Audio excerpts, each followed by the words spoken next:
नमस्कार दोस्तों, स्वागत करते हैं आपका अपने YouTube चैनल पर। मित्रों, आज का हमारा टॉपिक बहुत ज्यादा इंपॉर्टेंट होने वाला है, क्योंकि आज के वीडियो में मैं आपको एक ऐसी चीज के बारे में बताऊंगा जो आपको घर बनाते समय करना बहुत ज्यादा इंपॉर्टेंट है, क्योंकि इसके बहुत ज्यादा फायदे हैं और इसे करने में कोई खास खर्चा नहीं आता है। जी हाँ दोस्तों, हम बात कर रहे हैं पॉइंटिंग वर्क की। आज के इस वीडियो में मैं आपको बताऊंगा कि पॉइंटिंग क्या होती है, इसे कब कब किया जा सकता है और इसे करते वक्त मसाले मतलब मोर्टार का रेशो क्या होना चाहिए। तो दोस्तों, बिना किसी देरी के वीडियो शुरू करते हैं। तो दोस्तों, यदि हम पॉइंटिंग वर्क की बात करें तो आपने जनरली इसे ब्रिक वर्क या स्टोन क्लेडिंग लगाते समय देखा होगा।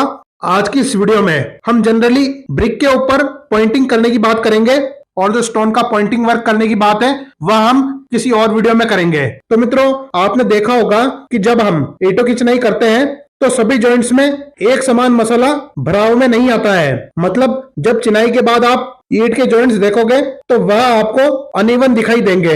ऐसे में सभी जॉइंट्स को एक समान करने के लिए पॉइंटिंग की जाती है।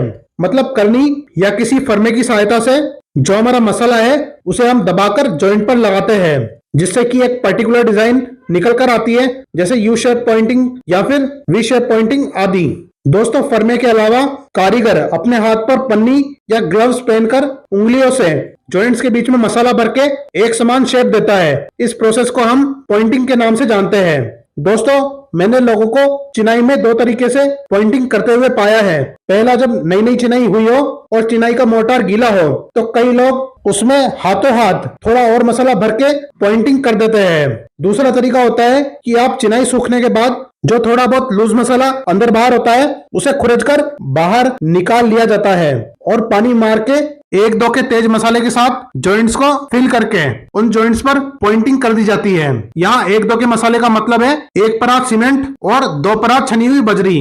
अब आप लोगों के मन में सवाल आ रहा होगा कि इन दोनों तरीकों में से कौन सा तरीका सबसे बेहतर है। तो दोस्तों, मैं आपको बता दूं कि वैसे तो दोनों ही तरीके बहुत अच्छे हैं, लेकिन मैं पर्सनली चिनाई सूखने के बाद तेज मसाले से पॉइंटिंग करवाना आपको रिकमेंड करूंगा, क्योंकि दोस्तों इसमें हम प्रॉपर लूज पार्टिकल्स को रिमूव करके जॉइंट्स में प्रेशर के साथ तेज मसाला भरते हैं। इससे ना सिर्फ दीवार बहुत ज्यादा खूबसूरत दिखती है, बल्कि सारे जॉइंट भी मजबूत हो जाते हैं और उसके अलावा आपके दीवार के जॉइंट्स बहुत हद तक वाटरप्रूफ हो जाते हैं। और दोस्तों, इस चीज की खास बात यह है कि इस प्रोसेस में ना तो कोई खास खर्चा आता है और ना ही ज्यादा समय लगता है। इसलिए मेरी तरफ से यह हाईली रिकमेंडेड है कि आप लोग ब्रिक पॉइंटिंग जरूर करवाएं। दोस्तों, वैसे तो कारीगर इसके प्रोसेस के बारे में जानते हैं, पर मैं आपको फिर भी शॉर्ट में इसका प्रॉपर प्रोसीजर बता देता हूं, ताकि जब कारीगर काम करे तो आप वहां पर खड़े रहकर उसकी गुणवत्ता का ध्यान रख सके कि काम सही से हो रहा है या नहीं। पहला, आपको चिनाई करके उसे सूखने देना है, लेकिन याद रहे कि आपको चिनाई ऐसी करनी है कि हॉरिजॉन्टल और वर्टिकल जॉइंट्स में पूरा मसाला भरने में आए। ऐसा नहीं होना चाहिए कि चिनाई करते वक्त सिर्फ लेटे जॉइंट में आप मसाला लगा रहे हैं, बल्कि आपको खड़े जॉइंट में भी बराबर मसाला लगाना है। वरना दोस्तों, यदि आपकी चिनाई के अंदर हवा रह जाती है तो उस एयर के ट्रैप होने के कारण क्रैक आना ही आना है। इसलिए बेहतर है कि आप चिनाई में हर तरफ प्रॉपर मसाला भरवाएं। आपको ध्यान रखना है कि आपका कारीगर बिल्कुल घास ना काटे और चिनाई में रत्ती भर भी गैप नहीं होना चाहिए। अब चिनाई हो जाने के बाद आपको गीले मसाले पर ही एक बार झाड़ू मार लेना है, ताकि एक्स्ट्रा मसाला जो ईंटों पर लगा हुआ है वह झड़ जाए। अब आपको गीले मसाले में ही 10 से 20 mm का ग्रू किसी टूल या फर्मे की सहायता से कर लेना है और एक बार फिर से ओवरऑल दीवार पर झाड़ू मारकर दीवार साफ कर लेनी है। अब आपको दीवार को सूखने देना है और अगले दिन का वेट करना है। अब आप एक बार देख लीजिए कि कहीं कोई लूज मसाला तो नहीं है। यदि कहीं लूज मसाला है तो उसे हटवा लीजिए।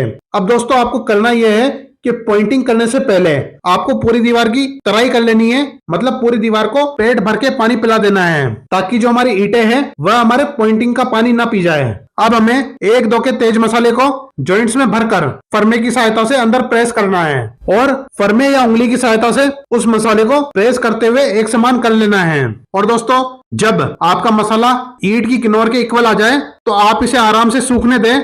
दोस्तों, इसमें मैं आपको एक और सलाह देना चाहूंगा कि जब भी आप पॉइंटिंग का मसाला तैयार करें तब उसमें डॉक्टर फिक्सिट जरूर मिला दें। बाकी ब्रिक पॉइंटिंग में कोई और स्ट्रॉन्ग केमिकल हार्डनर मिलाने की सलाह नहीं दूंगा, क्योंकि ईंट की दीवार में doctor Fixit more than enough होता है। हाँ, आप स्टोन क्लेडिंग जब करोगे तब वह चीजें मिलाना बहुत जरूरी होता है, लेकिन सिंपल ब्रिक वॉल में कोई एक्सपेंसिव केमिकल डालने की जरूरत नहीं है। दोस्तों हमने यह तो जान लिया कि ब्रिक पॉइंटिंग क्या होती है और इसे कैसे करते हैं। अब हम जानते हैं कि इसे क्यों करना चाहिए, मतलब इस चीज के क्या क्या फायदे हैं। तो दोस्तों इसका सबसे बड़ा फायदा यह है कि यह हमारी दीवार को बहुत ज्यादा वेदर प्रूफ और वाटर प्रूफ बनाती है, क्योंकि जब आप ब्रिक वर्क के जॉइंट्स पर तेज मसाला लगाते हो तो यह छोटी मोटी बारिश में पानी को जॉइंट्स के अंदर घुसने नहीं देती है और इससे हमारे जॉइंट्स बहुत हद तक वाटरप्रूफ हो जाते हैं। दोस्तों वाटरप्रूफिंग और वेदर प्रूफिंग के कारण हमारी दीवार की लाइफ बहुत ज्यादा बढ़ जाती है और साथ में यह ड्यूरेबल भी हो जाती है। प्लस आप दीवार के बहुत ज्यादा पुरानी हो जाने के बाद रीपॉइंटिंग भी करा सकते हैं। हालांकि पुरानी दीवार पर रीपॉइंटिंग कैसे करते हैं और स्टोन पर पॉइंटिंग कैसे करते हैं तथा टाइप्स ऑफ पॉइंटिंग पर मैं अलग अलग वीडियो बनाऊंगा, क्योंकि यह टॉपिक्स अपने आप में बहुत विशाल है। दोस्तों यदि हम पॉइंटिंग के एक और मेजर एडवांटेज की बात करें तो यदि आप अपनी ब्रिक वॉल को एक्सपोज रखना चाहते हो, मतलब उस पर प्लास्टर नहीं करवाना चाहते हो, तो उस पर पॉइंटिंग करवाने से आपकी दीवार बहुत सुंदर दिखेगी। उसके अलावा यह प्लास्टर ना होने के बाद भी बहुत मजबूत रहेगी और आपके जॉइंट्स को वाटरप्रूफ और वेदरप्रूफ रखेगी। उसके अलावा आपका मेंटेनेंस भी बहुत कम आएगा। दोस्तों यदि आप एक्सपोज्ड ब्रिक प्लान कर रहे हो तो आप कलर्ड मोर्टार भी लगा सकते हो, मतलब सीमेंट में कलर मिक्स करके भी पॉइंटिंग कर सकते हो, जिससे दिखने में आपकी वॉल काफी अपीलिंग लगेगी। या फिर आप व्हाइट सीमेंट से भी एक्सपोज्ड ब्रिक की पॉइंटिंग कर सकते हो। दोस्तों इससे बहुत गजब का कॉम्बिनेशन निकल कर आता है, लेकिन यह सिर्फ आपको एक्सपोज्ड ब्रिक के केस में करना है। तो दोस्तों ये थी हमारी ब्रिक पॉइंटिंग पर एक छोटी सी वीडियो। उम्मीद है आपको वीडियो पसंद आई होगी। अगर आपको वीडियो पसंद आई है तो चैनल को सब्सक्राइब कर दीजिए, वीडियो को लाइक कीजिए और अपने सभी दोस्तों के साथ शेयर कीजिए। आप लोग शेयर करेंगे तो उससे हमें बहुत सपोर्ट मिलता है। और उसके अलावा यदि आप हमें डायरेक्टली सपोर्ट करना चाहते हैं तो हमारा यूपीआई आईडी आपको स्क्रीन पर दिख रहा होगा। दोस्तों मिलेंगे आपसे अपनी नेक्स्ट वीडियो में, तब तक के लिए जय हिंद, वंदे मातरम।